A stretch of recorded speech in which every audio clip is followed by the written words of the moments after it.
చాలా మంది ఈ అత్యాచారాలు చేస్తున్న వారిలో 97% అత్యాచారం చేసినటువంటి వాళ్ళు మద్యం తాగి చేశారు. మద్యం మత్తులో చేసినటువంటి వాళ్ళు 97%. వాస్తవం. సారాయి అనేది మనిషిని పశువుగా మారుస్తుంది సోదరులారా. అప్పుడు దాకా బాగా బుద్ధిమంతుడు వలె గుణవంతుడు వలె ఉంటాడు.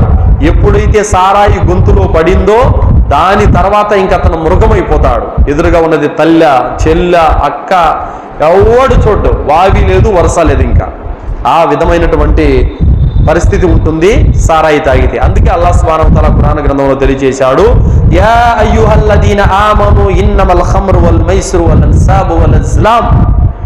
ఓ విశ్వసించిన ప్రజలారా, సారాయి, జూదము, బలిపీఠాల జోస్యం కోసం వాడబడేటటువంటి బాణాలు ఇవన్నీ కూడా మీ కొరకు నిషేధించబడ్డాయి.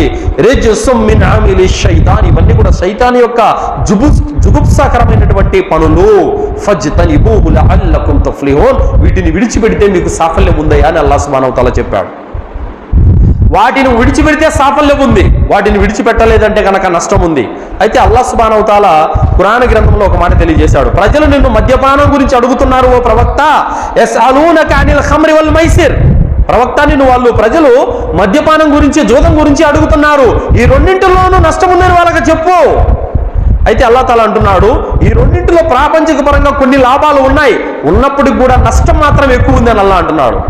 ప్రాపంచిక లాభాలు ఉన్నాయా? అవును, ఉన్నాయి. ఏంటి ఆ ప్రాపంచిక లాభాలు అనంటే సోదరులారా, మద్యం తాగితే పిరికివాడు సైతం ధైర్యవంతుడుగా మారిపోతాడు. పిరికివాడు ఎవరి జోలికి వెళ్ళాడు, మద్యం తాగాడంటే రారా చూసుకుందామంటాడు. అలాగే మద్యం ద్వారా కొంత వ్యాపారం జరుగుతుంది, కొన్ని షాపులు నడుస్తాయి, కొంతమంది వ్యక్తులకు జీవనోపాధి దొరుకుతుంది. ఇది ప్రాపంచిక పరంగా కొన్ని లాభాలు ఉన్నాయి. కానీ నష్టాలు ఎన్నున్నాయి.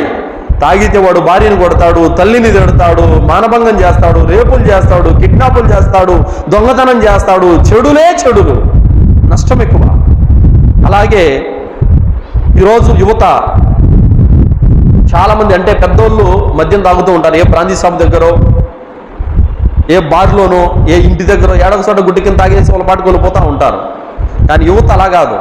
సాయంత్రం అయితే కనుక ఫ్రెండ్స్ అంతా ఒక్క చోట పోగైపోయి బీర్లు, ఆ మద్యం బాటిల్లు తీసుకొని చికెన్ పకోడాను లేకపోతే ఇంకోటి కట్టించుకొని దూరంగా ఊరి బయట లేఅవుట్లు, ఎక్కడన్నా రియల్ ఎస్టేట్లు వేసుంటారు కదా, అక్కడికి వెళ్ళి ఎవ్వరు లేని ప్రదేశంలో కూర్చొని ఏకాంతంగా కూర్చొని తాగుతూ ఇంకా అక్కడ ప్లాన్లు వేసుకుంటారు. ఇప్పుడు కనుక అది ఉంటే బాగుంటుంది, ఇది ఉంటే బాగుంటుంది అని చెప్పేసి ఇంకా దాని తర్వాత ఏదనుకుంటే అది, ఇంకా ఏది చేయాలనుకుంటే ఇంకా అది చేసేస్తారు. అలాంటి దుర్బుద్ధి పుట్టడానికి కారణం ఏమిటంటే మద్యము.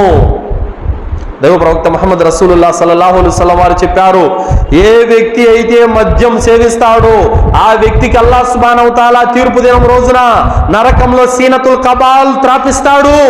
సీనతుల్ కబాల్ అంటే ఏమిటి ప్రవక్త? సీనతుల్ కబాల్ అంటే ఏమిటో తెలుసా? మీరు బజార్లలో గ్రిల్ చికెన్ చూసారా? కోడి అగ్గిలో కాలుతూ ఉంటుంది, తిరుగుతూ కాలుతూ ఉంటుంది. అందులో నుండి లిక్విడ్ బయటకు వస్తూ ఉంటుంది, ఆయిల్ లేదా నీటి శాతం బయటకు కారుతూ ఉంటుంది. నరకంలో అదే విధంగా పాపాత్ములు కాలి వాళ్ళ శరీరాలు పగిలిపోయినటువంటి ఆ చీము రక్తము సీనతుల్ కబాలంటే. నరకంలో కాలిపోయి వాళ్ళ శరీరాలు చిట్లి అందు నుండి వస్తున్నటువంటి చీము నెత్తురు ఈ త్రాగుబోతులకు తాపించడం జరుగుతుంది. ఇది శిక్ష. దైవ ప్రవక్త ముహమ్మద్ సల్లల్లాహు అలైహి వసల్లం అన్నారు, ఎవరైతే మద్యం సేవిస్తారో, ఒక్కసారి మద్యం సేవిస్తారో ఆ వ్యక్తి 40 రోజుల నమాజు స్వీకరించబడదని చెప్పారు. మద్యం మత్తులో మజీదు దరిదాపులకు కూడా రావద్దని చెప్పారు. అంతటి దారుణమైనది, దరిద్రమైనది మద్యం. కావున ఇస్లాం ధర్మం మద్యపానాన్ని నిషేధించింది. సౌదీ అరేబియాలో మద్యం నిషేధం. మన ఇండియాలో రోజుకు 86 మానభంగాలు, అత్యాచారాలు జరుగుతున్నాయి. సౌదీలో సంవత్సరం మొత్తం మీద ఎన్ని మానభంగాలు తెలుసా? 11. సంవత్సరం మొత్తం మీద. ఒక సంవత్సరంలో అయితే 2. ఎందుకో తెలుసా? అక్కడ మద్యపానం లేదు. అల్హమ్దులిల్లాహ్. శిక్షలు కూడా భయంకరమైన శిక్షలు అక్కడ. కావున మద్యపానం ఇక్కడ విచ్చలవిడిగా దొరుకుతుంది. ప్రభుత్వాలు నిషేధించాలి. ప్రభుత్వాలు మద్యపానాన్ని నిషేధించాలి, కానీ వాళ్ళ స్వార్థం కోసం, వాళ్ళ లబ్ధి కోసము ఈరోజు యువత నాశనం అయిపోతున్నప్పుడు కూడా వాళ్ళకు పట్టి పట్టనట్లుగా ఉంది. కావున యువత చెడుకు బానిస అయిపోయిందంటే మద్యానికి బానిస అయిపోయింది.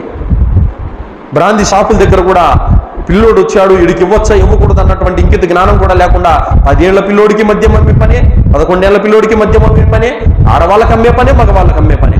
ఎలాంటి విచక్షణ భావం అనేది లేదు. వ్యాపారం ఎవరైతేనేంటి, ఎవరి జీవితం నాశనం అయిపోతేనేంటి, వ్యాపారం సక్రమంగా ఉంటే చాలు అన్నటువంటి భావన ఈరోజు వీళ్ళలో వచ్చేసి ఉంది.